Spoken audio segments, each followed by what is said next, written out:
ఇక కాళేశ్వరంపై కేసీఆర్ ఫ్యామిలీ కొత్త డ్రామాకి తెరతీసింది అంటున్నారు టీపీసీసీ చీఫ్ మహేష్ గౌడ్.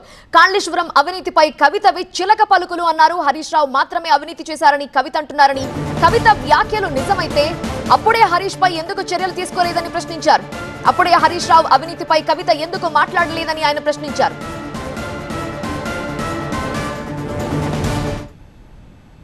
కేసీఆర్ కుటుంబంలో ఒక కొత్త నాటకం తెరదీశారు.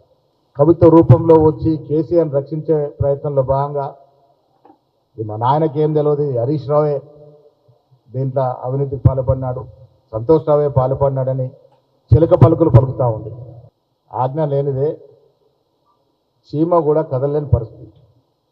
మరి కవిత మాటలు నిజమైతే హరీష్ రావు గారే అవినీతికి పాల్పడి ఉంటే, ఆనాడు హరీష్ రావు ఇరిగేషన్ మంత్రిగా ఉంటే ముఖ్యమంత్రిగా కేసీఆర్ గారు ఉన్నారు, కవిత గారు పార్లమెంట్ సభ్యురాలుగా ఉన్నారు. ఇవాళ కవిత చెప్పిన మాటలు నిజమైతే మరి హరీష్ రావు గారిని చర్యలు ఎందుకు తీసుకోలే ఆ రోజు ముఖ్యమంత్రి గారు? మరి ఈ కవిత గారు ఆ రోజు ఈ అంశాన్ని ఎందుకు లేవనెత్తలేదు? అవినీతి భాగవతాన్ని బయటకు తీసుకొస్తే బీఆర్ఎస్ గుండెలు ఎట్లాగో రైలు పెరుగుతున్నాయి, కానీ బీజేపీ నేతల గుండెలు కూడా రైలు పెరుగుతూ ఉన్నాయి. ఇవాళ పరిపూర్ణంగా ప్రక్షాళన జరగాని అవినీతి అని ఘోష్ కమిషన్ ద్వారా చాలా వాస్తవాలు బయటకు తీసుకొస్తే టీఆర్ఎస్ తరఫున బీజేపీ వకాలతో పుచ్చుకున్నట్టుగా మాట్లాడుతూ ఉంది, ఒకరిద్దరు నాయకులు మినహా.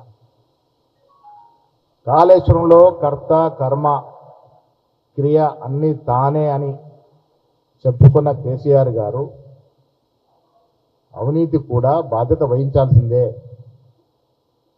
కేటీఆర్కి వచ్చిన వాటా ఎంత, ఈమెకైనా వాటా తక్కువ వస్తే వచ్చిండొచ్చు,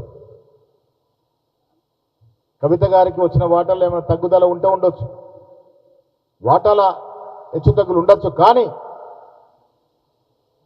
అవినీతి జరిగింది అనేటువంటి మాట మాత్రం కవిత కూడా యాక్సెప్ట్ చేస్తూ ఉన్నారు. మొన్నటి వరకు అన్న మీద రుసరుసలాడినటువంటి కవిత ఒక్కసారిగా ప్లేట్ మార్చి ఆ బాణాన్ని హరీష్ రావు సంతోషం ఎందుకు మళ్లించింది, ఇది కూడా కవిత గారే చెప్పాలి.